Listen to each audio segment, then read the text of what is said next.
Okay, today I'm just gonna talking about overrated NFL players. So, generally, a younger player, especially rookies, get overrated, and then some people are just way more overrated than not.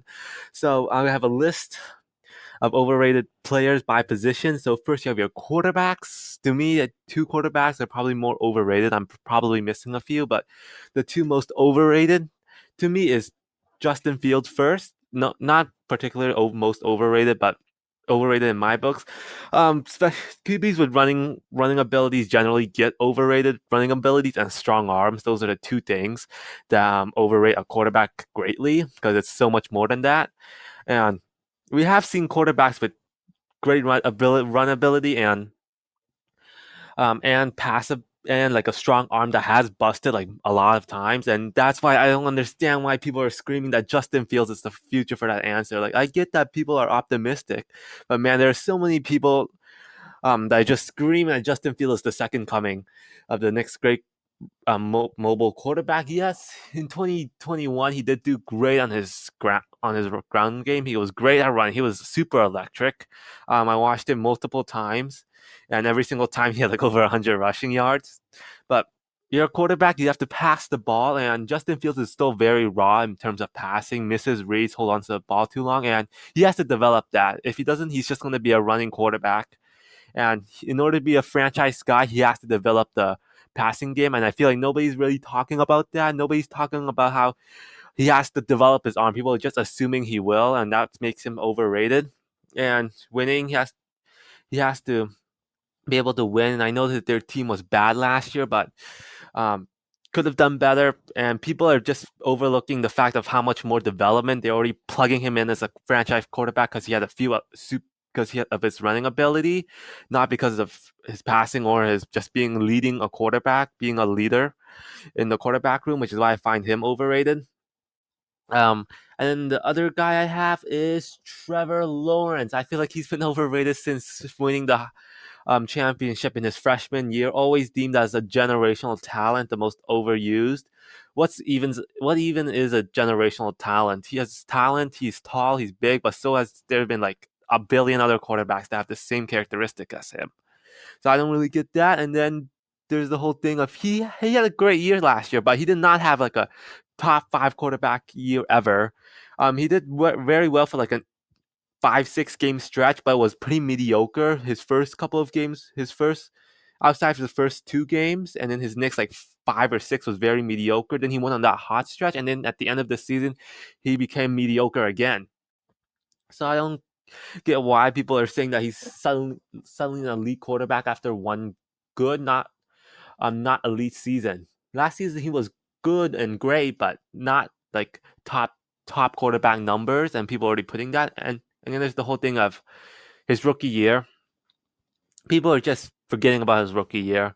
I know he had Urban Meyer, but that does not deny the fact that he played horrible. He played horrible during his rookie year, had more interceptions than touchdown, and yes, it could all be because of the Jaguars offense and all that, but I thought he'd show more during his rookie year. Definitely showed flashes, but I thought for generational talent, he'll show a lot more, and people are just overlooking that. Um, just ignoring it, straight up ignoring. Whenever somebody mentions Trevor Lawrence's rookie year, they just say Urban Meyer, and that's it. But you gotta look at those flaws that he has yet to fix. And his second year, people overrating it. It was good, but like I said, not elite level. That's why he's not an MVP consideration. And then people are already putting him as like a top five quarterback. And yeah, as a draft pick, a number one, people say it's an A+. I don't get that. He's a franchise guy, but you want your number one pick to be a franchise guy. He's You want your number one pick to be a franchise guy. It would be an A if it became like a Patrick Mahomes, an all-time great, top five quarterback year in and year out. But right now, I'd probably give that Trevor Lawrence pick a B minus. And then for running backs, only really running backs are pretty undervalued um this decade. So only real overrated running backs are probably Fournette. Um, and Fournette and Connor, both very bruiser backs that are very ineffective. Oh yeah, there's one more that I actually want to mention: Joe Mixon. All three of them were very ineffective on the ground. They average like less than 4.5 yards a carry.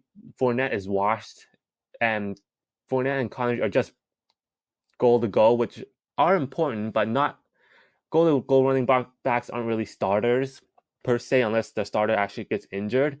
So we all know Leonard Fournette's not nearly as overrated as he was during his Jaguars days, and Connor same thing. Not since his breakout season in Pittsburgh. And then you have Joe Mixon.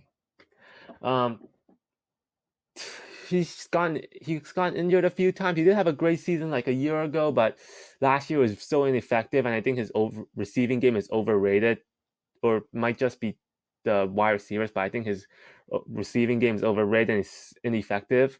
So running backs only slightly overrated, not super overrated. And you have wide receivers. This is where you really this and quarterback are the most positions that a player can become most overrated. So number one guy to me, Odell. Oh God, Odell's torn his ACL twice. I don't get why people think that they're gonna turn a team from average team to a playoff contender. Odell's not gonna make that impact anymore.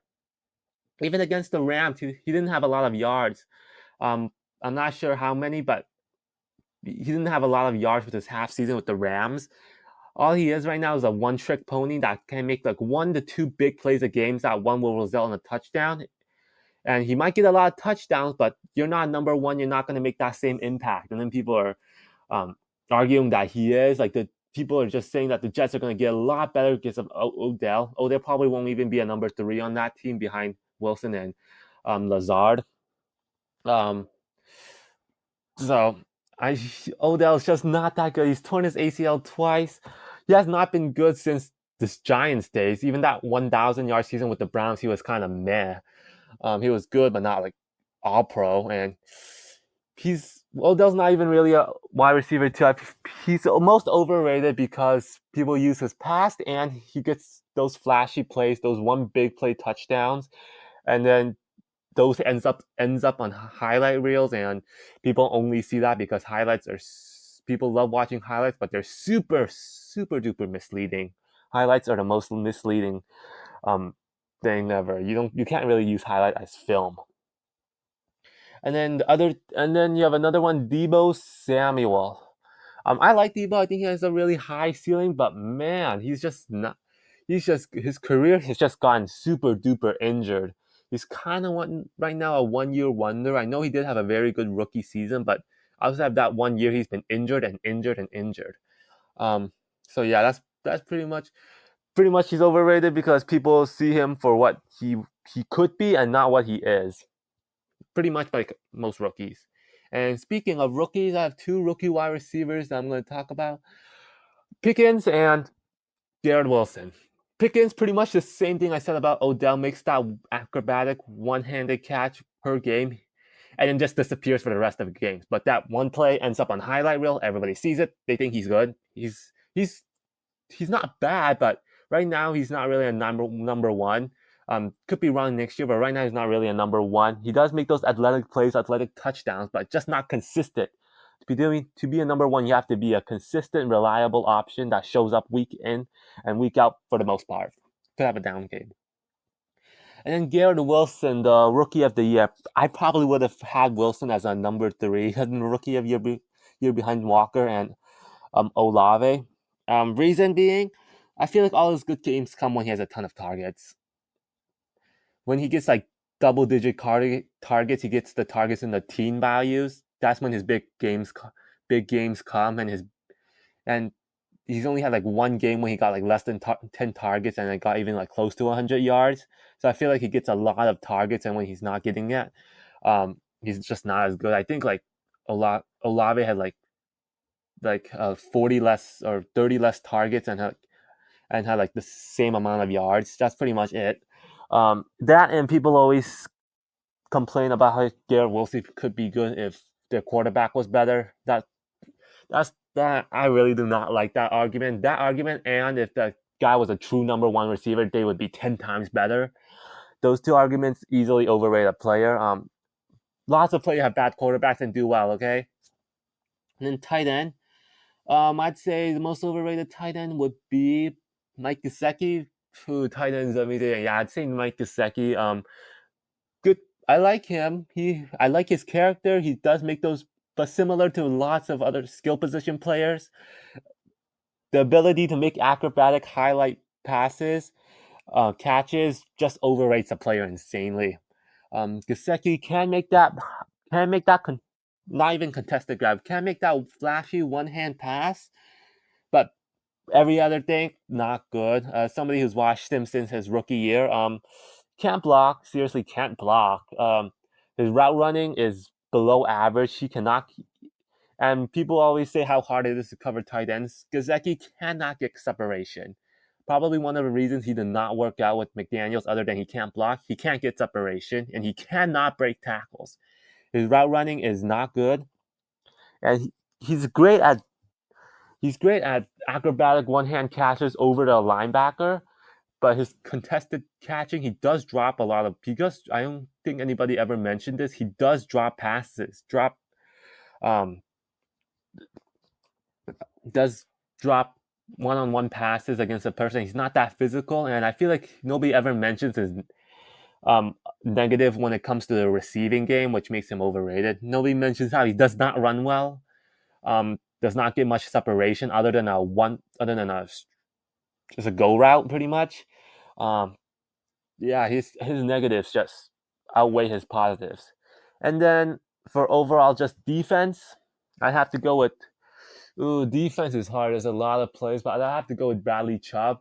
I've always thought he's been overrated since his rookie year. He's since his rookie, I think what or was it his second year? I don't know. That year he got like 12 and a half sacks. I think he's been overrated since. Um, that year I think he played next to Von Miller and Bradley Chubb.